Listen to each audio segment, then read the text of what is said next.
Would you breathe with me, please? Take in a deep breath.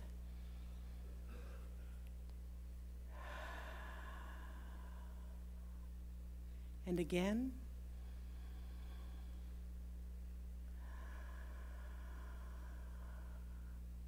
And one more time, please.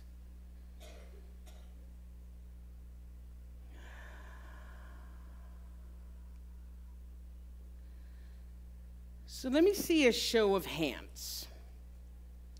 How many of...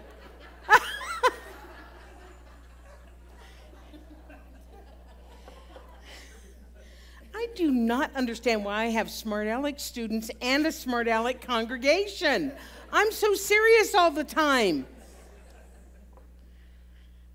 So those of you who didn't raise your hands, let me see a show of hands. How many of you came to this center or came into this teaching because your life was going super, super well and you simply wanted to enhance your spiritual growth? All right. How many of you came here because your you-know-what was about to fall off and someone told you that it might be a good idea for you to come here in order to feel better? This side didn't agree with either one of them. Okay. For myself, it was a little bit of both. I had already connected with my spirituality through the 12 steps, and so I was doing that. I was working the program, but my life wasn't going particularly well. Somehow I knew that there was a better way to live. I knew that there was a better way to think. I knew that there was a better way for me to respond to my life situations. I just didn't know how. Anybody? Yeah. So a friend of mine, this was, 30 years ago, 31 years ago, recommended that I go to the spiritual center in my hometown of Vista, California. And the minute I walked in the door, I knew I was home. Yeah. And I know a lot of you have had a similar experience to that. So what do you suppose it was that pushed against us so much so that we actively sought out a spiritual path, or we recommitted to the one that we were on? What do you suppose that was? Well, one of the basics of our teaching is that Spirit or God or whatever you want to call that, not the guy up in the sky, whatever you want to call that life force energy, it experiences life by means of us. It expresses itself as us. Do you get that? Each of us individually, it is expressing itself as us. So maybe that's something within that urged us to find something or to do something or to take advantage of an opportunity was actually the divine wanting to experience that by means of us. Yes? You with me so far? And sometimes we grow willingly, in which case that internal urging is kind of gentle and it's kind and it feels as if it's kind of pulling us along. And sometimes we grow kicking and screaming, in which case it feels like that internal urge is more like a push. Yes? So there's a story about a millionaire, and he's built a brand spanking new mansion, and this thing has all the bells and whistles. It is gorgeous. The other thing that he loves is he collects live alligators, and he has them in the pool behind his mansion. So one day he decides to throw a party, and he invites all the people from the town, and he says to them, okay, you know, I love my house, and I just want to celebrate with everybody. So here's the deal. I got a proposition for you. He says, the first man here who swims across the pond with the alligators will either win $1 million or the hand of my beautiful, gorgeous daughter.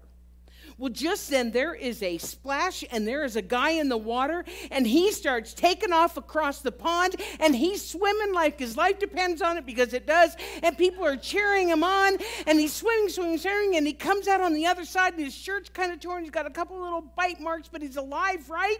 And the millionaire is like, wow, that is so cool. I didn't think anybody could do that. I am so impressed. What do you want? Do you want the $1 million, or do you want my beautiful daughter? And the guy says, I am not interested in your money, and I am not interested in your daughter. I just want to know who pushed me in the pond.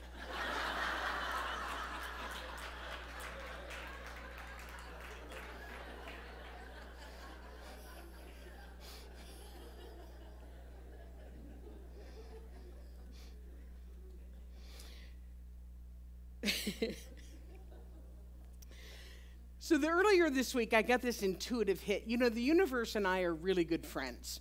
And sometimes it's pulling and sometimes it's pushing. But I usually decide on my talk title about Wednesday of the week that I'm going to give it. But on Tuesday, I got this hit that made me want to talk about a quote that Michael Beckwith has made famous. He actually said it. And so I was like, yeah, I'm going to do it, this push or pull thing. And then I was looking at the curriculum for the Prosperity Plus class, and this quote was actually the basis of the class. So I knew that I was on the right track. Universe and I, we're like this, right? So here is that quote from Michael Beckwith. We are either pushed by pain or pulled by vision. We are either pushed by pain or pulled by vision. He actually shortens it sometimes, but it says pain pushes until vision pulls. Same type of thing. So this is what we're going to talk about today. We're going to talk about how we can begin to design our lives by our choices so that we are less often pushed by pain and more often pulled by vision. Yeah? Okay, good. So our founder, Ernest Holmes, said this. He says, there has to be behind everyone an urge and a push, and in front a pull that is irresistible, immutable, and absolute. So behind is a push, and in front is a pull. Mary Morrissey from Prosperity Plus also talks about paying attention to your discontent and your longing. Your discontent is the push, and your longing is the vision, the pull. But what this tells me is that even when we are being pushed by pain, it's not necessarily a bad thing, because the truth is many of us are reluctant to change unless we absolutely have to. Anybody else? Anybody else? Yeah. And so we can live in some pretty uncomfortable life situations or painful circumstances and simply adapt to them. And we say things like, oh, it's not so bad, or yes, oh no, I'm comfortable. Oh, no, I've always done it this way. The analogy that comes to mind is that when you have a really old, lumpy mattress, and because you're used to it, you don't realize how bad it is. You've adapted to its peculiarities, shall we say. But then one day you wake up with a really bad backache. And someone says to you, maybe it's your mattress. Maybe you need to get a new mattress. So you reluctantly go to the mattress store where they make you actually get up on the bed and like roll around on it and stuff. Have you guys bought a new bed? I mean, they like make you stay there. No, you have to stay there. See if it's comfortable. But you do. You find this bed and you bring it home and you're in so much pain, and you get in the bed, you got the nice clean sheets and all that, and you slide in and it's like heaven. Anybody else have that experience? Like heaven. You cannot believe that you lived for so long with the discomfort of the old lousy mattress, but you did until you were pushed by pain to make a change. Now, that may seem like a silly analogy in this crazy world of ours, but it really does make the point. We are so often, we put up with situations and circumstances in our lives that are not honoring of who we really are as expressions of the divine. But when it is time to grow or change, the universe shows up in some uncomfortable ways in order to encourage us to make a change. And we don't like it. Nobody likes change. Nobody likes change. But the truth is, we are creatures of habit. We don't make significant changes until we are forced to. However, nature shows us a way. This is a quote from C.S. Lewis. It may be hard for an egg to turn into a bird.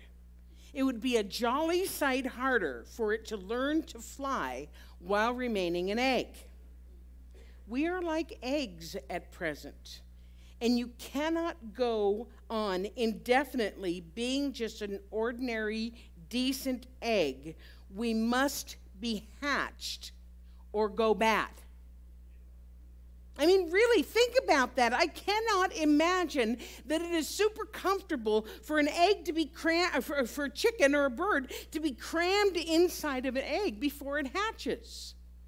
And think about the faith, that intuitive faith, that it's pecking its way out with its foot.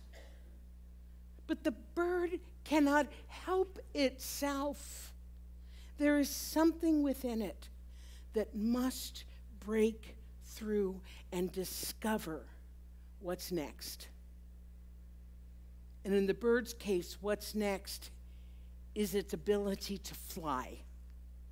It's in its nature, its vision. It's being pulled by that vision, that idea. So it is both being pushed by pain and it is being pulled by vision. And so are we. We don't always recognize it as such. We see it as a problem. We see it as a challenge or an accident. But it doesn't have to be like that. We can choose to make changes in our lives by allowing ourselves to be pulled by this vision, pulled by a greater idea, pulled by this upward spiral of life that is always going on. It is a matter of being willing to step outside of our comfort zone, to peck through that shell with our face. And we're doing it on purpose. Ernest Holmes said this: our impulse to create comes from the original creative spirit which is in, around, and through us. The urge to live creatively comes from the urge of the divine imagination, which pushes itself out through us into self-expression. This is man's nature. So I'm going to give you an example, several examples today.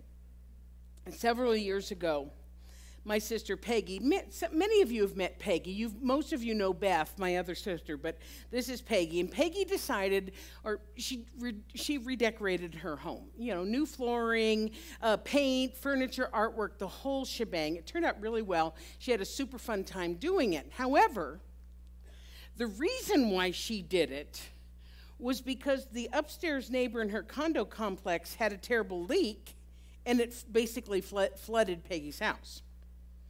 Now, the truth is, Peggy had been thinking about redoing her home for a little while, but because she was comfortable, it was more of a pipe dream rather than a real intention. Oh, I'll get to it someday, when I have the time, when I have the money, if I have a good reason.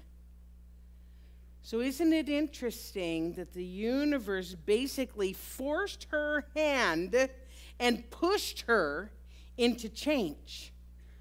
So as a result, it wasn't her timing, but it was divine timing.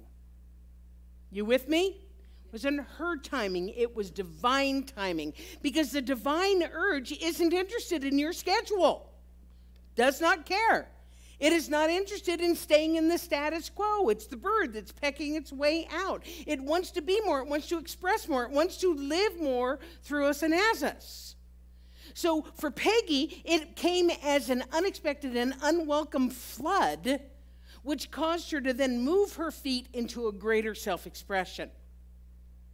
And it wasn't pleasant at the time, but the result was worth it. Here's another thing Ernest Holmes had to say. He had lots to say about this topic.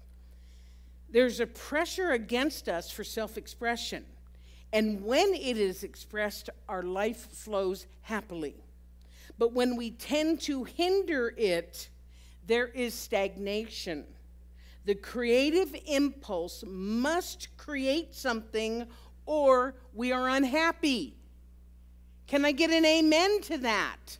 You bet.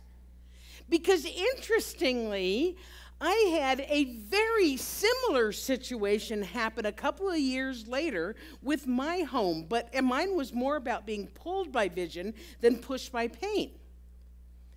When I was in my former center and living in the town of Temecula, California. Anybody been to Temecula? Wine country? Yeah. Wine country, yep. So when I lived there, I had a friend. He was a congregant, but it was a friend also who was a fabulous interior designer. This woman had an eye for color second only to Ron's. One day she came to my home for some counseling, and part of what she wanted to talk about was this feeling of complacency that she had. She was happy, she was working with her husband, she was busy, but she was feeling kind of unmotivated. And during the session, I remarked to her that one of her gifts in life was this incredible eye for color and design. And we talked about how it was one of the ways that God expressed itself through her and as her. It was an essential part of who she was. And she wasn't doing it. So I suggested that maybe one of the reasons for her malaise was that she wasn't following her bliss. She wasn't following her passion. So we did some treatment work around it. And the next day, swear to God, true story, she called me so excited she could barely stand it. In the middle of the night,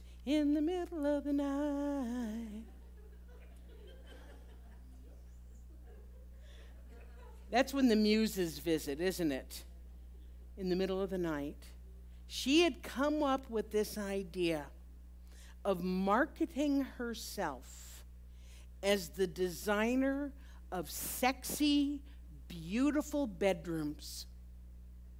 And she wanted to start with mine.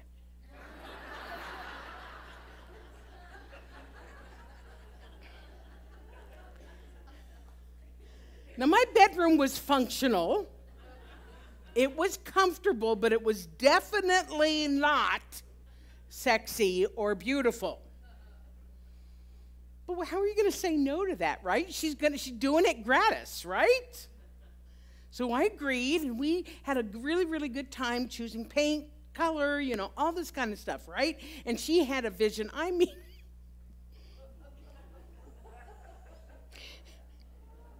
like this netting drape over the bed, kind of draped down, and all the, whatever. Now, what's interesting about this, however, was that, I'd also been thinking that maybe I wanted to spruce up my house a little bit, maybe get some new carpet, maybe get some new artwork or something.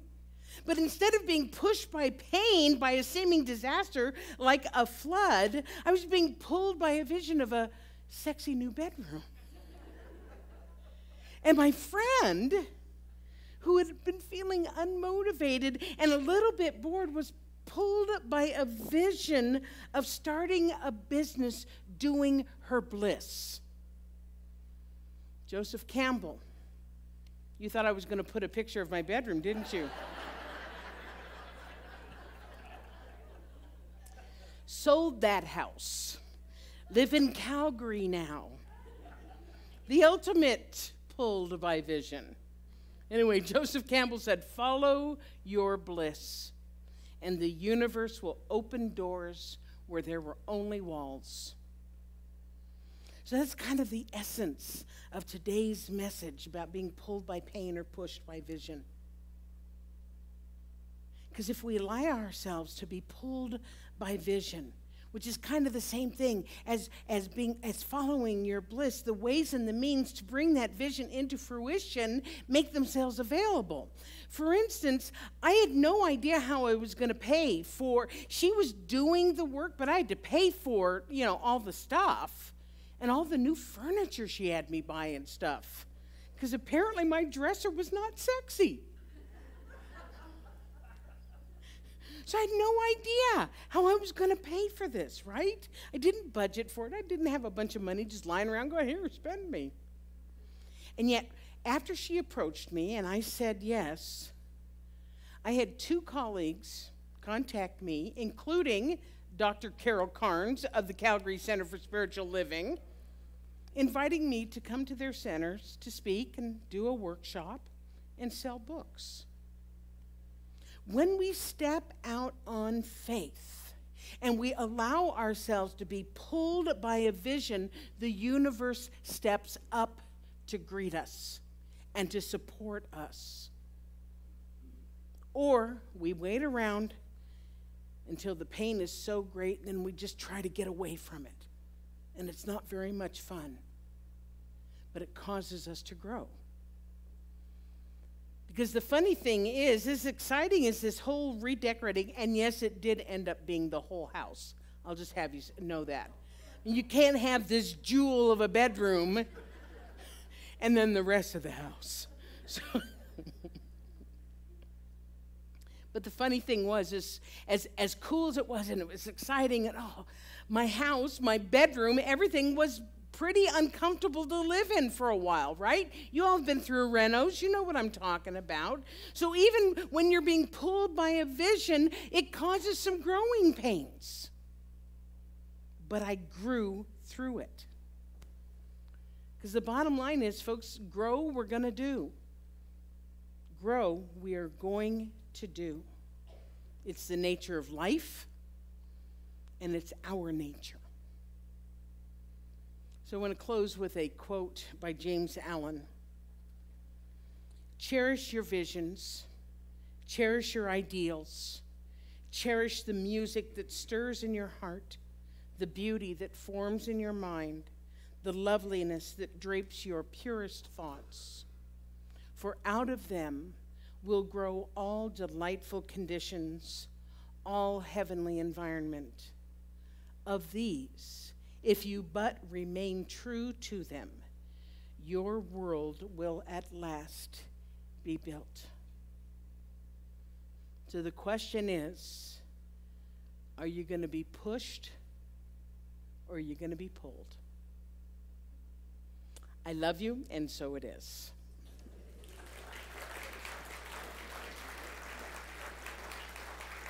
Thank you.